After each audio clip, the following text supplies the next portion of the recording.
नमस्कार। उपनिषद के इस एपिसोड में आप सभी का स्वागत है। श्वेतवास्त्र उपनिषद, योग से रुद्र, रुद्र से ब्रह्मा। ओम। श्वेतवास्त्र उपनिषद अब प्रश्न नहीं पूछता, अब वह मार्ग बताता है। पहले अध्याय में कारण खोजा गया, अब दूसरे और तीसरे अध्याय में उस कारण को अनुभव करने का उपाय बताया जाता है। सूर्य उपासना और चित्त की शुद्धि। उपनिषद कहता है, हे सूर्य, हमारी बुद्धि को ब्रह्मा की ओर प्रेरित करो। सूर्य यहाँ कोई ग्रह नहीं, कोई देवता मात्र नहीं, सूर्य है चेतना का प्रतीक। जिस प्रकार सूर्य सबको प्रकाशित करता है पर किसी से बंधता नहीं, वैसे ही आत्मा सबको प्रकाशित करती है पर किसी से बढ़ती नहीं है। कर्म, यज्ञ और बंधन। उपनिषद स्पष्ट चेतावनी देता है, यदि कर्म ज्ञान से रहित हो जाए तो वह बंधन बन जाता है, वह चित्त को और भी उलझा देता है। इसलिए कहा गया है, कर्म को समाधि में विलीन कर दो, तभी कर्म मुक्त करता है। योग की वास्तविक परिभाषा क्या है? श्वेतवास्त्र उपनिषद का योग है शरीर केंद्रित नहीं, आसन प्रधान नहीं, यह योग है चित्त की स्थिरता।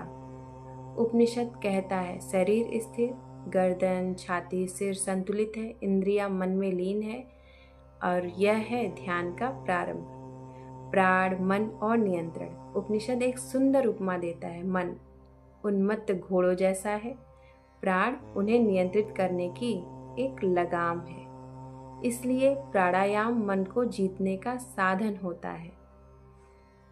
ध्यान में प्रकट होने वाले रूप क्या है? उपनिषद कहता है, ध्यान में पहले प्रकाश, धुआं, अग्नि, बिजली, सूर्य, चंद्रमा दिखते हैं।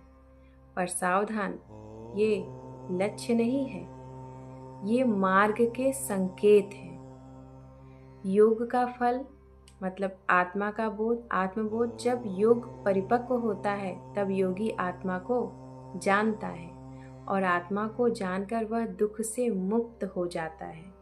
जैसे मिट्टी हटने पर सोना चमक उठता है, वैसे अज्ञान हटते ही आत्मा प्रकट होती है। रुद्र का प्रवेश। अब उपनिषद एक अद्भुत मोड़ लेता है। रुद्र, यह रुद्र केवल विनाशक नहीं, केवल भयावह नहीं। उपनिषद कहता है कि वही रुद्र देवताओं का जनक है, वही हृदय गर्भ का कारण भी है। रुद्र भीतर वास करने वाला है। ऋषि प्रार्थना करते हैं, हे रुद्र, तू शरीर में वास करता है, तू ही आनंद देने वाला है। यह बहुत गहरा कथन है। ईश्वर बाहर नहीं है, आपके भीतर ही है। रुद्र से ईश्वर, ईश्वर से ब्रह्मा। उपनिषद क्रम स्पष्ट करता है, विराट से ऊपर हृदय गर्भ, और उससे ऊपर ईश्वर, और ईश्वर से ऊपर ब्रह्मा, और फिर वही ब्रह्मा सबके हृदय में छिपे हुए हैं। सर्वव्यापक पुरुष। उपनिषद अब पुरुष का विराट वर्णन करता है। सभी मुख उसी के, सभी नेत्र उसी के, सभी हाथ पांव उसी के, फिर भी वह निर्लिप्त है, अचल है और साक्षी भी है, बिना आंखों के देखने वाला। उपनिषद का अद्भुत वाक्य। वह बिना आंखों के देखता है, बिना कानों के सुनता है, बिना हाथों के पकड़ता है।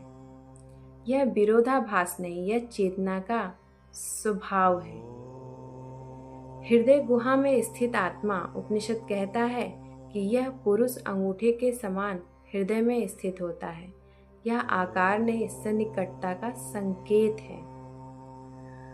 अंतिम बोध, जो एकमेव अद्वितीय होते हैं, उपनिषद निर्णायक रूप से कहता है, जो इसे जान लेते हैं वे अमर हो जाते हैं, क्योंकि दूसरा कोई सत्य है ही नहीं। अद्वैत की पूर्ण घोषणा। अब योग समाप्त और भक्ति विलीन। अब यहाँ से शुरू होती है ब्रह्मा ज्ञान।